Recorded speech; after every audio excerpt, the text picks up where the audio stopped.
Have you ever noticed that some people look rich in public but are quietly drowning in private? They've got the car, the clothes, the apartment, the vacations, the lifestyle that says, I made it. But underneath all that, there's no real safety, no real freedom, and no real wealth. That's the difference between looking rich and becoming rich.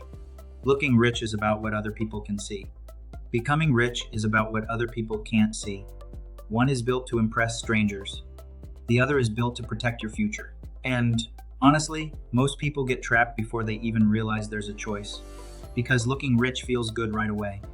It gives you status. It gives you attention. It makes people assume you're successful. But becoming rich is slower, quieter, and way less glamorous. That's exactly why so many people choose the wrong path. Let me explain what I mean. The illusion. Imagine two people making the same money. One buys the nice car, the expensive watch, the upgraded phone, the designer clothes, the bigger apartment. Everything looks impressive from the outside. But every month, that person is fighting bills, payments, and pressure just to keep the image alive. The other person drives something ordinary, wears something simple, and lives in a way that doesn't scream for attention. But behind the scenes, that person is stacking savings, building investments, and creating options. From the outside, the first person looks successful. From the inside, the second person is actually becoming successful. That's the trap nobody talks about. People assume wealth is about what you own visibly. But in reality, a lot of the things that make someone look wealthy are the exact things that keep them from becoming wealthy.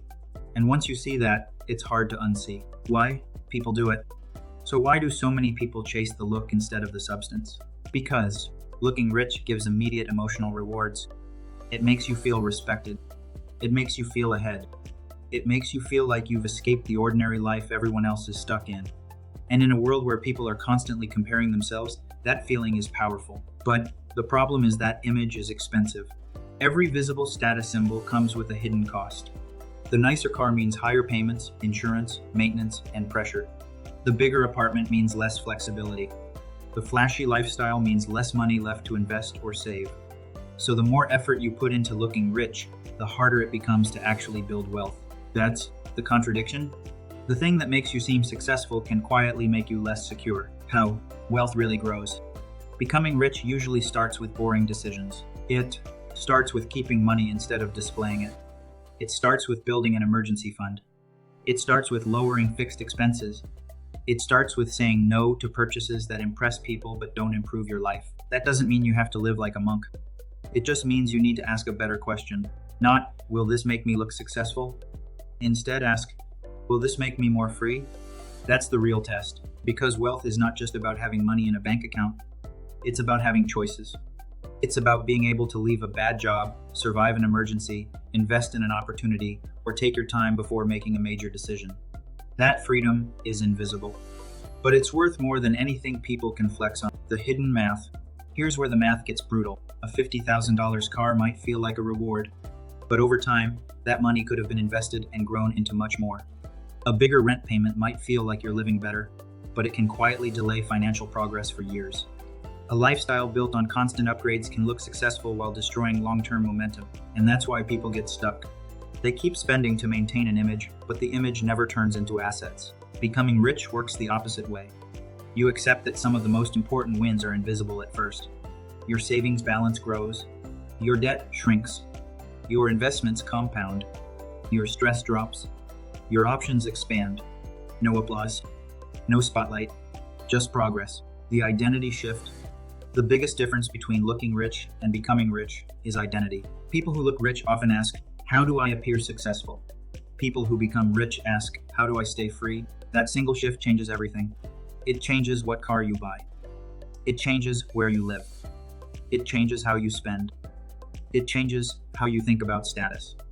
It changes what kind of pressure you're willing to tolerate. And once you start thinking this way, you realize something uncomfortable. A lot of the things you thought you wanted were never really about joy.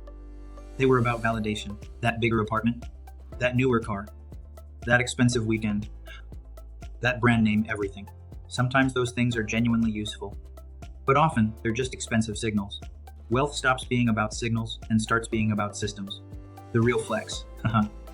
If you want the truth, real wealth is usually quiet. It's the person who can handle a surprise expense without panic. It's the person who can turn down a bad opportunity. It's the person who doesn't need every purchase to tell a story. It's the person whose money is working even when they're not. That's the real flex. Not looking successful for a night, but building something that lasts for years. And the funny part is, the people who are actually becoming rich often don't feel rich yet. They feel cautious.